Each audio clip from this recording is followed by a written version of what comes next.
What's up, guys? This video is going to serve as everything you need to know about your hub. This layout here, the difference in the size of your bag, and so when you're making a decision on which hub to buy, the bag is a consideration. So you've got your Hub 6L right here, which is a 73-inch long bag. Your Hub 4 Double here in the middle will be a 54-inch long bag, and then your Hub 4 XL here on the end will be a 70-inch long bag as well. So think about that when you're buying your hub tent in terms of how you're going to have this on your car, whether it's going to be in the back of a pickup truck, on the roof of your car. These things are going to come into play. What's up, guys? This is Ryan with Freespirit Recreation. Today we're going to walk you through Hub 4 XL, all the features, how to set it up, all the intricacies, use cases, all of that. So we're going to dive in.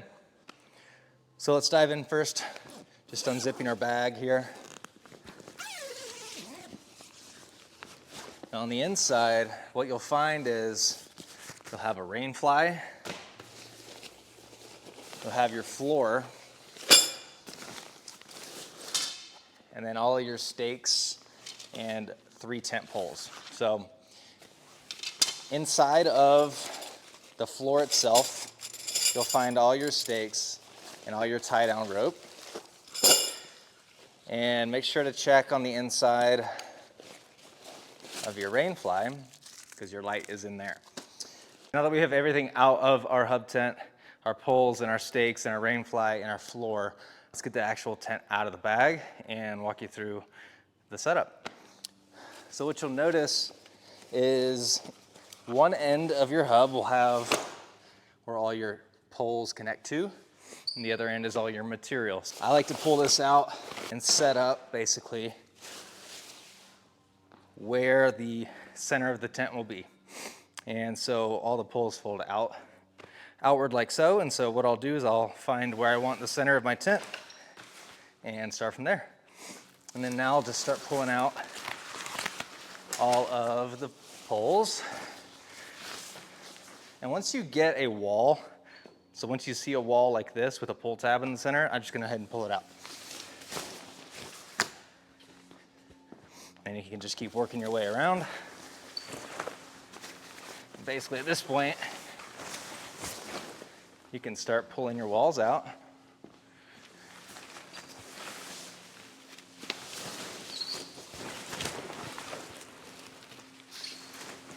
And then you'll step through your door here. Once this guy is open,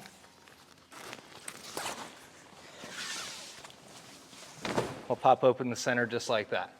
Now I'll walk this around so you guys can see the front door.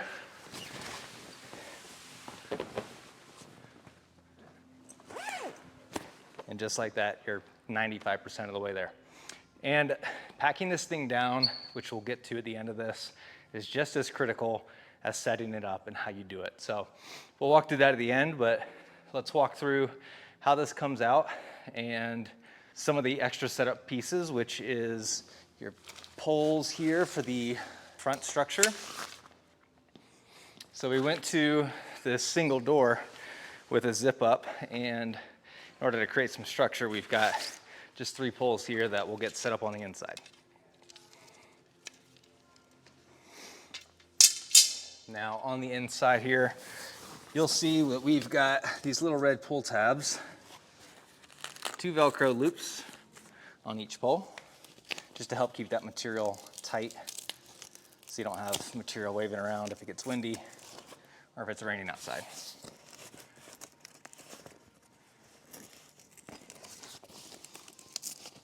And let's get this last one.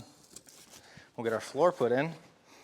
Now the floor is definitely recommended. It's not required, but you will want to put your floor in if you don't, if you want a space to be able to keep things clean, and you don't have a bunch of dirt tracking around. If you just want a nice area to be able to step, say you want to wear your socks, this is a great way to do it.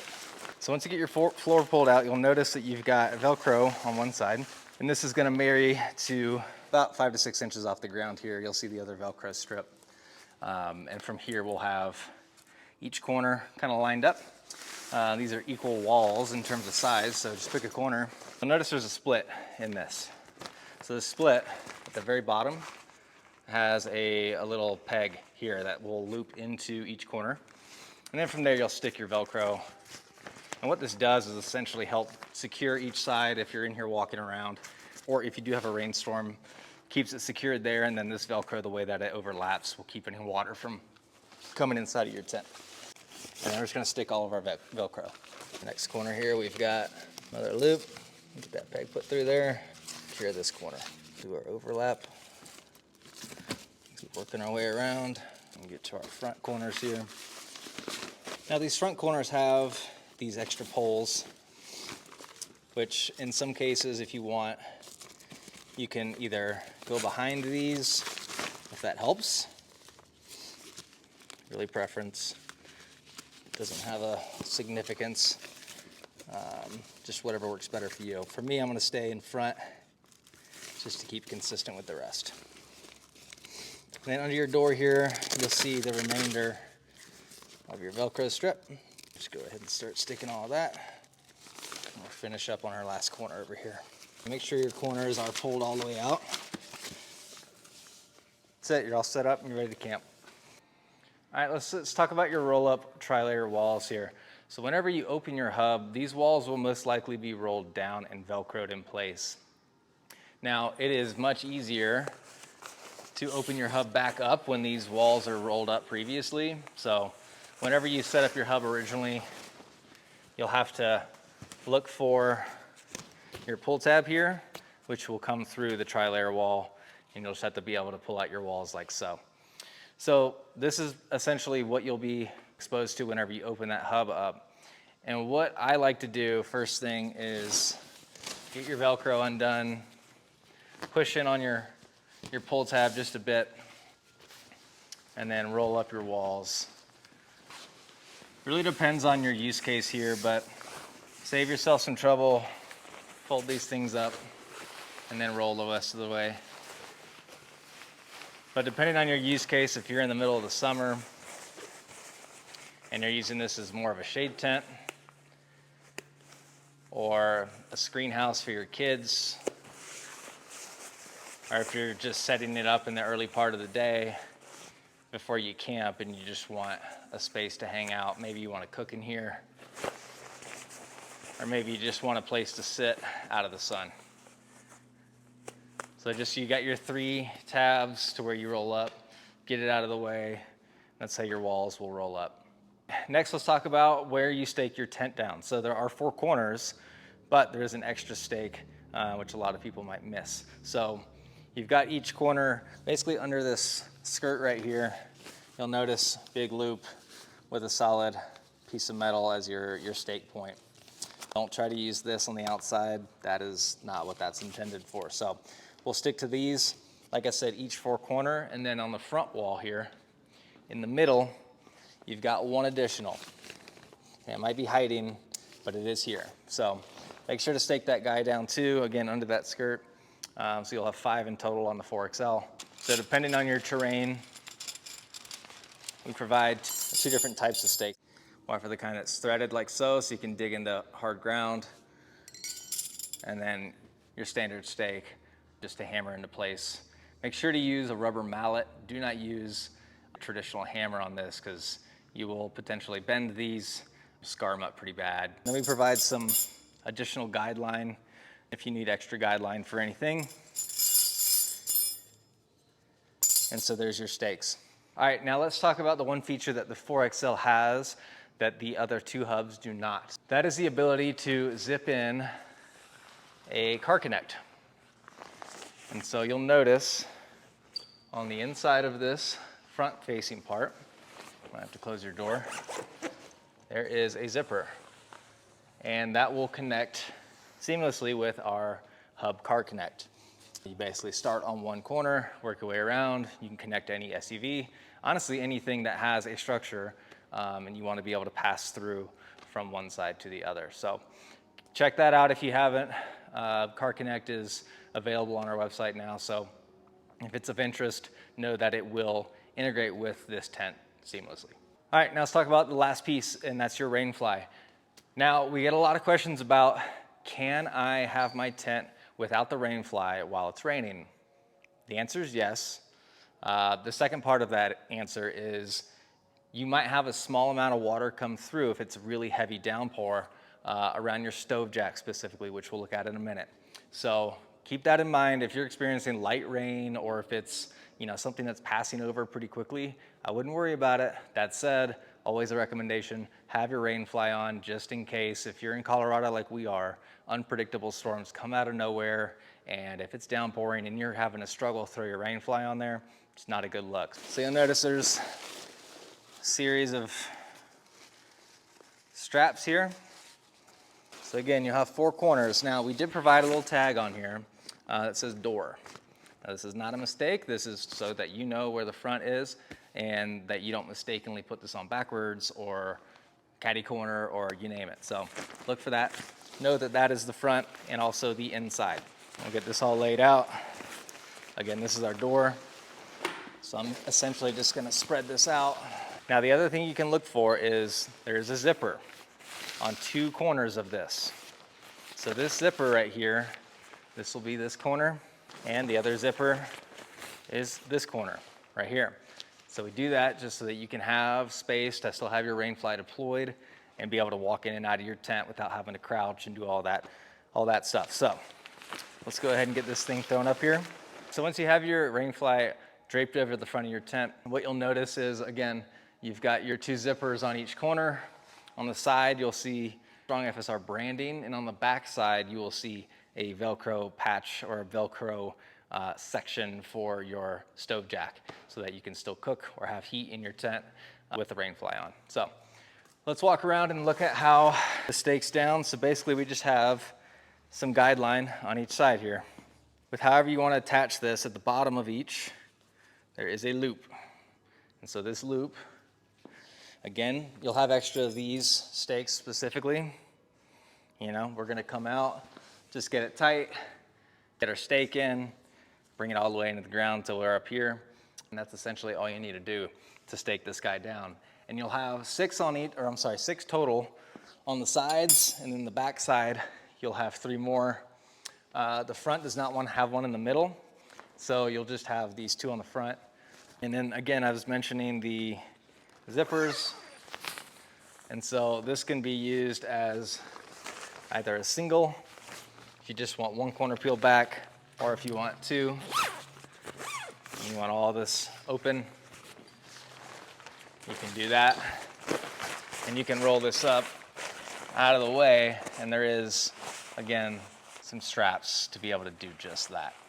So you can do that all the way across so that you save that space and you're set up, you're ready to go. All right, next we'll go into the inside of the tent here. First off, we'll show you how to roll your door out of the way and secure it. So once you unzip your door, what you'll essentially do is fold it over, and we'll just start rolling this guy out of the way. And then we've provided loops. We've got our peg loops here, some elastic bungee there to secure it too. So you got one on the top, and then 1 down here on the bottom. So your door's out of the way, it's secured, you've got a clear entry. If you wanted to, you could roll things in and out of here, but ideally, we'll have this set up. So we'll step inside and talk through some of the interior features. So I showed you guys the light earlier, how it was wrapped up inside of the Rainfly. So we'll talk about installing it now and just show you how easy that is. So this 1 light strip will be provided. We'll have others available if you want to add a second light, which in addition to the back side here, we have a location on the front in which you can also adhere a light just as easily and have 2 lights in here if you prefer. Honestly, 1 is plenty for just operating here at night. So you have your dimmable light switch here, your on off, and your USB plug-in. So we'll jump into the top of the tent here. Notice this zipper hanging down. This is your stovepipe. If you need to use this stovepipe for cooking, for ventilation, or if you need to use it for heat, it's available here. So this basically just unzips. And if you have the Rainfly on, you'll have to take that cover off. And then additionally, there's another flap on the outside of the tent in which you can Velcro off to get out of the way to be able to put your pipe through. If you need to roll this up so that it's not hanging down, material laying down all the way, there's another loop here just to get that tucked out of the way. All right, another thing you'll notice most likely when you open your tent for the first time is this netting will be hanging down here with these 3 hooks. And what this is storage netting for clothes or for toiletries or you name it. So you've got these 3 hooks up here to which you loop into, and then you have all this additional storage. 4XL comes with 2 storage nets, 1 on each side, so use that for whatever you need to. Again, clothes are great to put up here, just light things that you want off the ground out of the way. All right, and then another thing you'll notice is on the back 2 corners of the 4XL, there'll be these 2 hooks. And these 2 hooks are really just for whatever you need. So if you want to hang something here like a light, or if you have, say, string lights hanging in here, this is a great place to loop in. Additionally, you can use your storage netting to hold string lights if you're running string lights, hanging a lantern here if you need to hang a lantern, really anything that you can think of. All right, another interior feature that you will see on the inside of your Hub 4XL is this bag here. This is waterproof, completely waterproof if you need to store phones in here or just anything you don't, again, if you don't want it on the ground, you want a watertight place for it for whatever reason, this is a great addition to be able to hang those things there.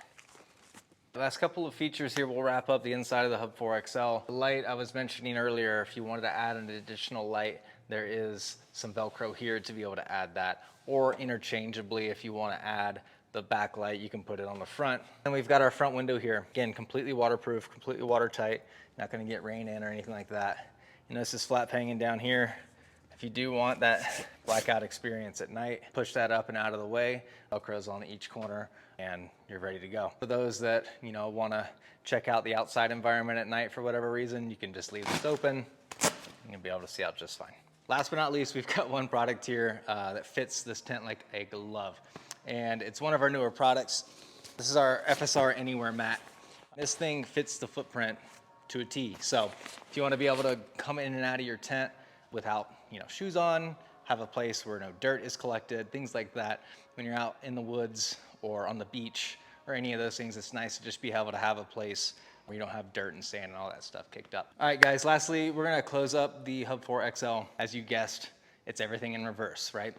So what we'll do, we'll take our tent poles out. And a lot of people ask us, can I leave the floor in the hub when I close it up? Short answer is yes. You can leave it in, although we don't recommend it. Mainly because it's always good to keep everything separate, because if you need to clean something, let it air out, it just helps organize. All right, so now that we've got our poles out, our 3 poles, we'll pull our roof down first, then we'll close our door. Again, I close the door because the size of the door really opens itself up to one of the legs potentially getting caught into this hole whenever you're opening your hub, and then you're fiddling around, it's not a fun look. So I'll make sure to close this behind me after I pull my roof down. And this will just help with setup next time. And you don't have to close it all the way. I would just, zip it to your bottom corner there. So you get your roof popped down, and I'll just start popping in all your walls. Again, I like to keep my walls rolled up here so that next time I set my hub up, I don't have to reach through the tri-layer wall to find my pull tab. Last wall here.